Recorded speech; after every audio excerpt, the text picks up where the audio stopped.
Have you ever heard a president defend a possible bribe by quoting a golfer? Because that's where we are now. Donald Trump just gave one of the strangest, most revealing responses we've ever seen inside the Oval Office when asked about something he accepted from a foreign government.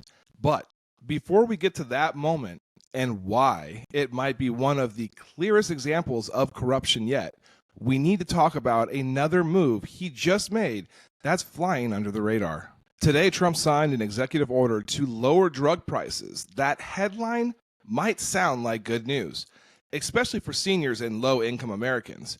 But what he didn't say is what's behind it and who it really helps. And tomorrow morning, President Trump plans to sign an executive order he says will drastically lower drug prices. The order would direct the Department of Health and Human Services to tie what Medicaid pays for medication that are administered in a doctor's office to the lowest price paid by other countries. The most favored nation's policy is something the president tried to implement in his first term, but it was blocked by a court order. The plan is expected to face stiff opposition from the pharmaceutical company. Okay, so let's talk about what we just watched. Yes, lowering drug prices sounds great, but what Trump didn't say is that he's trying to look like the hero here. His administration is also pushing to cut $880 billion from Medicaid, the very program that helps poor and disabled Americans actually afford those prescriptions. And here's the part that should worry all of us. If drug makers don't agree with his terms, they can just stop offering those medications to Medicare and Medicaid entirely.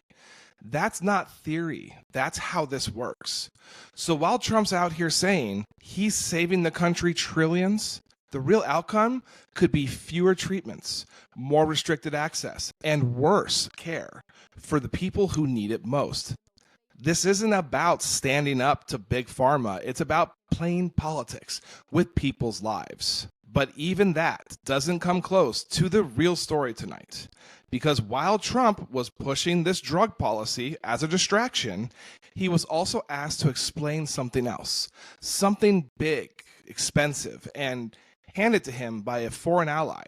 The moment unfolded live in the Oval Office, and what he said in response, it might be the most honest look we've ever gotten at how Trump sees his presidency. When asked why he accepted the gift, Trump said, "You should be embarrassed asking that question. They're giving us a free jet.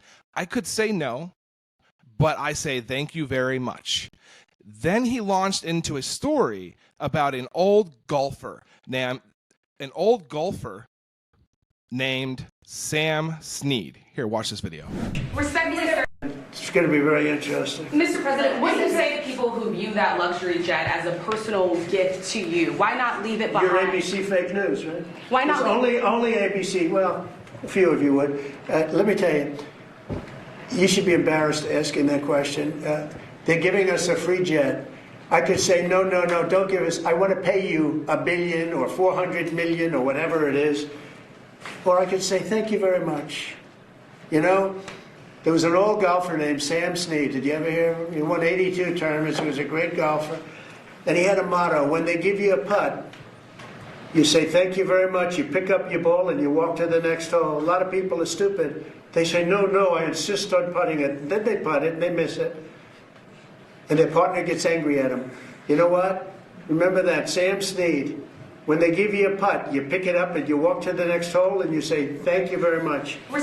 That is the President of the United States justifying accepting a multi-hundred million dollar gift from a foreign country. A golf analogy, like he's taking a free ball from a buddy, not something that could shift U.S. foreign policy. Let's be absolutely clear. This is not a gift. Qatar is a foreign government with deep financial interests tied to U.S. policy, including military bases, gas exports, and security contracts. And now they're buying influence by handing Trump a jet that could replace Air Force One. This isn't just unethical, it could violate the Foreign Emoluments Clause of the Constitution, which bars U.S. officials from accepting gifts from foreign states without congressional approval. That clause exists for a reason, to prevent exactly this kind of bribery. And it gets worse. Pam Bondi was a paid lobbyist for Qatar before joining his administration. Now she's reportedly advising him on whether or not it's even legal to accept this plane. The same person who once worked for Qatar is now helping Trump decide how much gratitude he owes them. And let's not forget, Trump announced the plane like a win on Truth Social, calling it a gift and mocking Democrats for wanting the U.S. to pay full price instead. But this isn't about paying full price. It's about not selling out our government to the highest bidder. If this happened in another country, we'd call that corruption. But in Trump's America, it's golf metaphors and business as usual. As always, it was my absolute pleasure sharing a piece of the news with you today. You guys can find me right here 24/7. Please give me a follow. Come and say hi. See you on the next video.